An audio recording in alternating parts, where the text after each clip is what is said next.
Welcome to the Vision by Protiviti interview. I'm Joe Kornick, editor-in-chief of Vision by Protiviti, a global content resource examining big themes that will impact the C-suite and executive boardrooms worldwide.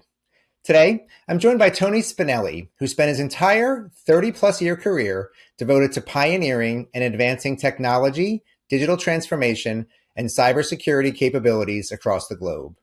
Currently, he is vice president and field CISO at cybersecurity and technology firm Halcyon, as well as a current board member for Blue Cross Blue Shield Association and PPAC Private Bank, where he additionally serves on the Risk Committee and the Compensation Committee.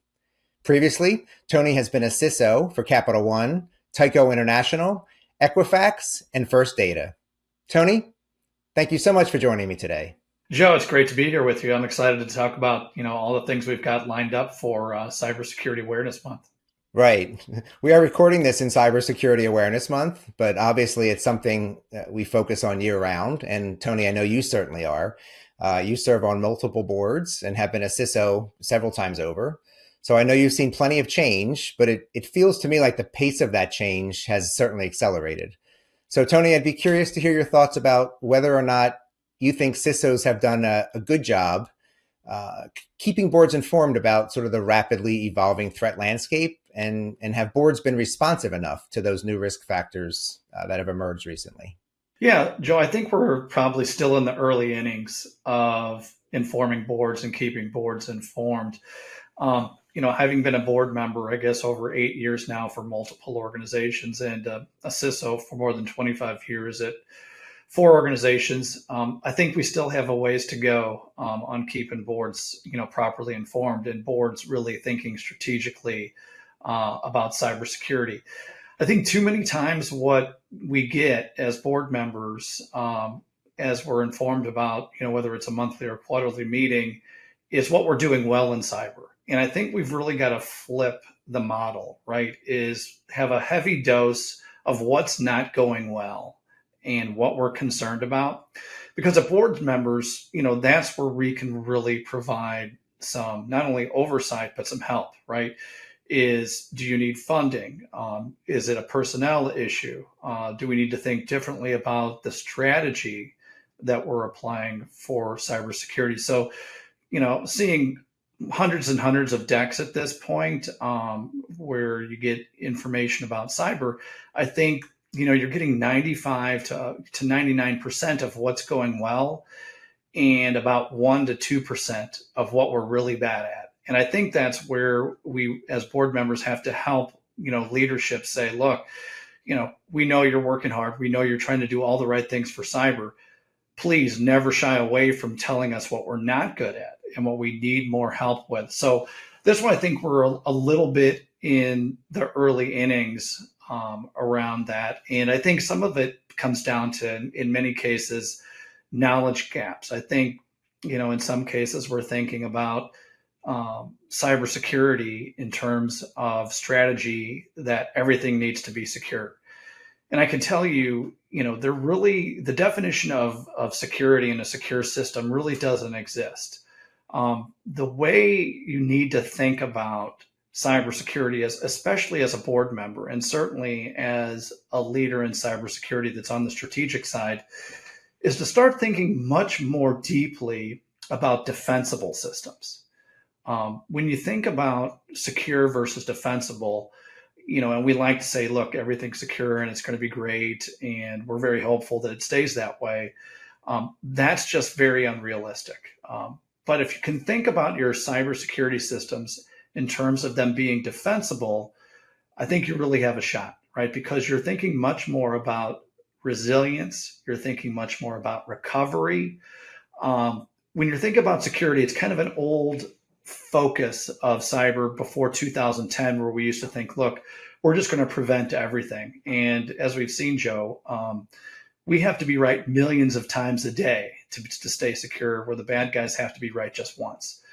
So I think as a board member, to start thinking and critiquing and reviewing cybersecurity around the line of thinking about defensible, which means what happens when the bad thing happens, what happens when a bad actor gets into our environment, because it will happen. The days of prevention are over, as we've seen with the many headlines that are plaguing us today, especially from ransomware and the like. So it's really, really important that board members start wearing that defensible hat rather than secure in prevention, because really, as we're seeing today, the best companies in cyber are the ones that can respond quickly, react quickly, and make sure that their systems are very, very resilient. Right. Tony, as both a CISO and board member, where do you see the biggest knowledge gaps between CISOs and board members, and how do we close them at this point? Yeah, I think one of the big knowledge gaps is we're seeing a tremendous amount of supply chain disruption that's been plaguing us for probably more than 4 or 5 years now, and has seemed to be hitting a crescendo in terms of those supply chain disruptions around ransomware. And what's really intriguing about how this is coming about, we're seeing a lot of global manufacturers, fintechs, healthcare, having their supply chains disrupted, if not their business operations disrupted, from kind of a mismatch of with regard to the cyber strategy and what they actually need to have in place. I think many times when we're informed about our cyber program, a lot of it focuses on technology. And what bad actors are doing today is they're really exploiting the human threat vector to then move to the technical threat vector. And what I mean by that is one of the biggest knowledge gaps is that these bad actors are really focused on human threat right now. And that's very hard to get at, because when you think of human threat, they're doing things like social engineering, phishing emails. But beyond that, some of the more nefarious knowledge gaps and challenges have been around impersonation of the help desk, where they're impersonating your help desk, calling your employees, and getting information about their credentials, their passwords. If they can't get that, they're cracking those passwords. There's about a 46% efficacy rating right now that bad actors have for cracking passwords. 46% is incredibly high. And then, we hear a lot in board meetings around, well, we're going to start focus on zero trust, or we're going to implement zero trust, which a lot of times means, how are we thinking about MFA and two-factor authentication and those things that go along with zero trust? Well, bad actors are exploiting individuals there with MFA fatigue, where they get the credential, they use the MFA and repeatedly send those messages to your phone. And eventually what an employee does is they'll just, to get it to go away, they'll just click on it, right? And then, you're in. And then therein is when kind of the technical lateral movement and the ability to really start creating havoc in your environment. And in many cases, what the bad actors will do is they'll turn off your endpoint protection, they'll turn off your technical controls, and really provide them with a platform to either data exfil or provide, a method where they can extort funds from you through ransomware and encrypting your information. That's what the number one threat vector is today, is exposing user IDs, passwords.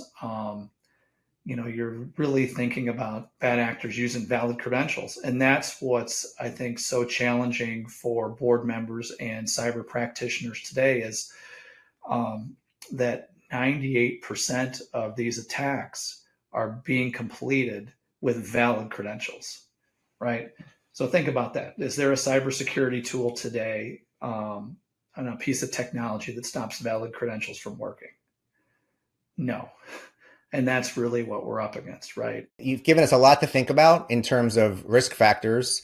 And when we talk about risk factors, I think we probably have to start with AI, which obviously many companies are beginning to leverage in their core business functions. So what do you see as sort of AI's impact? Yeah, I think AI is going to be a big challenge. And for board members, it's really critical to, I think along really four dimensions, when we think about this as it pertains to cybersecurity.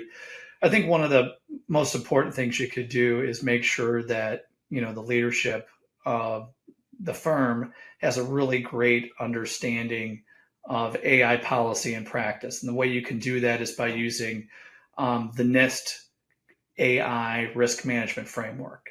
It's kind of a holistic framework that'll help you be really thoughtful about what the right policies, practices, and procedures are, and give you kind of a box to make sure that you're really, really well controlled.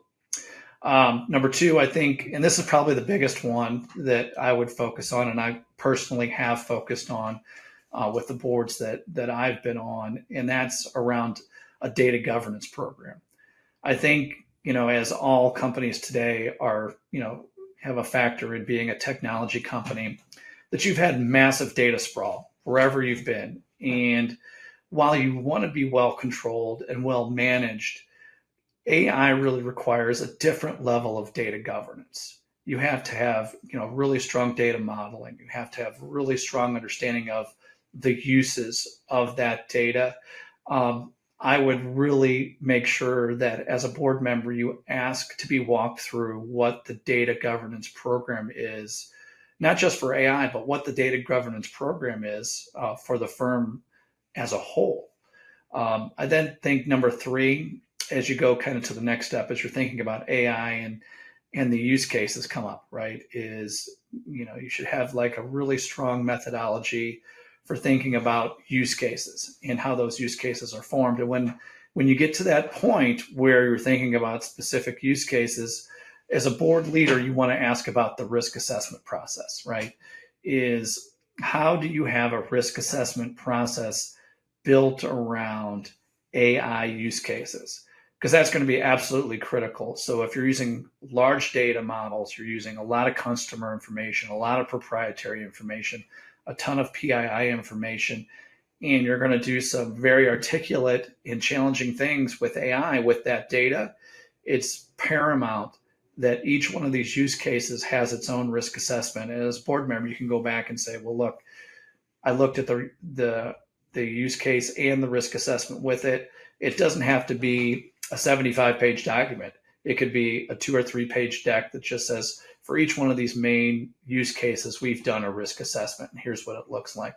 And I think fourth, you can never take your eye off the ball of third parties, right?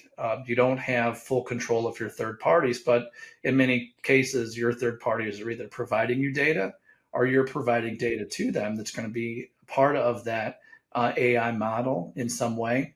So it's going to be really, really important that you think about the risks of third parties. And that's kind of, Joe, what I would say are the 4 key aspects for board members to think about. Tony, I'm curious how worried you are about the lack of sort of AI knowledge and capabilities from both the C-suite perspective and the board perspective.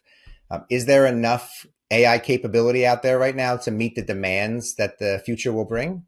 No, there's really not, Joe. And I think that's the one thing that's different about cyber and maybe even sometimes this, risk management view of technology that boards and practitioners really need to think about is that you're going to really need more cyber talent as, AI becomes a larger part of your organization, especially if you have your cyber organization in IT and, perhaps you're using less developers or less other types of technology associates. You really want to invest more in your cyber program to make sure around, like we talked about data governance and having that talent to really understand how AI can be used to, protect your enterprise and then guard against AI from an offensive perspective. I think you're going to need more talent in cyber that's much more focused on recovery and response and reaction. Tony, you touched on something there that I think is really important, and that's sort of geopolitical developments this year have raised awareness regarding resiliency challenges and sort of keeping core functions up and running in the wake of an attack. And we've seen quite a few attacks recently, specifically around supply chains. So how can business leaders prepare for that? How can they be sure that they can stay resilient amid all the uncertainty right now? I think you need to really have a test and learn mentality and test the resilience and the recovery capability, doing, both tabletop exercises and tabletop exercises plus, where you're really testing from an attack and penetration perspective, your ability to recover from a significant, ransomware event or an attack on your supply chain. I think it's absolutely paramount. As you think about kind of the global developments and the global nature of this, you've got massive organized crime groups, and I do mean massive, 1,000 people plus in some cases, Scattered Spider, Akira, Medusa, Chi-Lin. All of these are focused on business disruption and supply chains, and the reason's pretty obvious. There's billions of dollars that they're extracting from those areas because and you can look at it today.